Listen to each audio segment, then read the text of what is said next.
अरे का तू बोलतेस रे? कौन है का रे? के हो? तोरा अपन बेटी बहिन नहीं किसन चिन्हात? तो तोरा के का कहनी है रे? हम मैंने मछली मारत नहीं तो मछली के माल फंस जा फंस। हां तो मछली के माल निकाल तो तारा का दे माल का मार। हां तारे ने अब तो हे जा बोले हां जा माल अब मजा आगुल मार केकरा के माल कइल रे?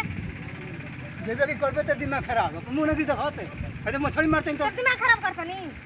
ते भाग चले मारते नहीं जो मछली चावा तरी केकरा के बोलत तोरे बोलत नहीं के केकरा को बोलते? हम अपने माल के बोलते मछली के बोलते कौन तोर दादी माई बैसा नहीं है? अरे दादी जेबे कि ना कि बोलबो हे लबर लबर मुंह नहीं देखता वो तरी हे जवा ये भइल बड़ी बात है मुंह देखत रे। खूबसूरत होइल बड़ी इनकरे के माल माल कह के बोलल जाता मछली के माल कहल जाला। ओसे नहीं आइले मर दे हां तो कंज के माल कहल जाला का बोलत है?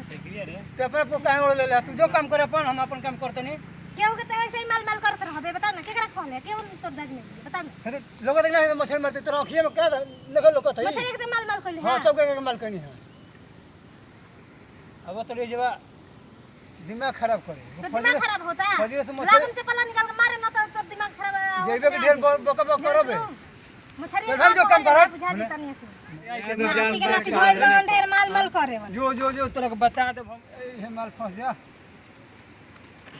ये माल फंस ए फंसल बिया देख एगो माल फंस केकरा के तू कहतैस रे? फिर एलु तू जबा भबे न ते देखत नहीं चपला बा ना तो कितना बड़ा भाई देखबे तो बड़ा एगो गलती करता है तो बड़ा देखा। अरे तो हम मछली मारत नहीं ते में कहवा जब तोरा बोलत नहीं रे माल केकरा के कहले? मछलिया करत केकरा कहतैस कि ये माल फंस गया? मछलिया कह दे तोरा कम देख के माल कहत नहीं तोर बहिनी के साथ जेबे के मुंह नहीं देखत अब तो भेजे तू अपन मुंह नहीं से देखत भगवान तो देखला छिपिया है घिचबो करी ना के तू घिचली का करत रहते जो काम करे अपन काम का कर काम करे छे?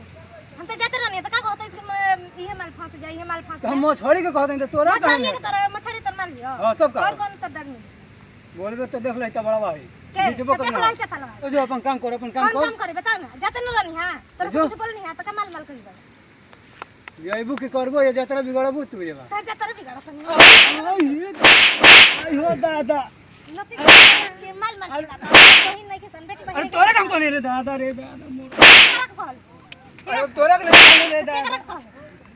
हम छोड़िया के माल माल कहत रही तोरा के माल माल मछली या हां तब कहिया मार के जो मुंह जो अब सब काम ना करब जो मुंह पर अब के नाम कहबी? ना कहब हम ना कहब कहि सुन ल हम ना कि कोई के कहबे जो हम कहले तो जाते ठीक बनी कहले आज के बाद सुन लेनी ना जो तो हम तोरा के बता देम नमस्कार भैया हम रसदार भोजपुरिया कॉमेडी और से बोलत हम नहीं बिंदा कुमारी बनी आई हमने कॉमेडी देखी आ देखी ओसन करे के बा कि कोई की बेटी बहन के देखे के बा तो बोल बाल नहीं करे के छेड़छाड़ नहीं करे गलती नहीं के करे आ के देखी गलती के भुगतान क्या भोगे के पड़ल है केहू के बेटी बहन अपने बेटी बहन समझे के बुगे वीडियो के देखी जा प्यार दुलार अपन बनेले रही शेयर करी जा।